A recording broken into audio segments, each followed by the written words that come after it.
Л әріпімен таныс болыңыздар. Л әріпінің бас әріпі және кіші әріпі болады. Л әріпінің бас әріпі ілгекше көлбеу сызықтардан тұрады. Жазу жолының ортасына қаламыңды қой. Солдан оңға қарай астыңғы сызыққа тигізе доға сызып, жоғары үлкен жолдың ортасына дейін көлбеу түзу сызық жасаймыз.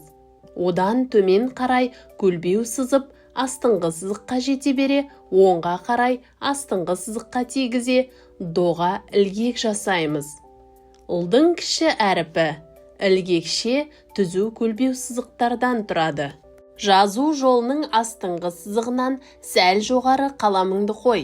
Солдан оңға қарай астыңғы сызыққа тигізе доға жасап, жолдың үстіңгі сызығына дейін көлбеу сыз.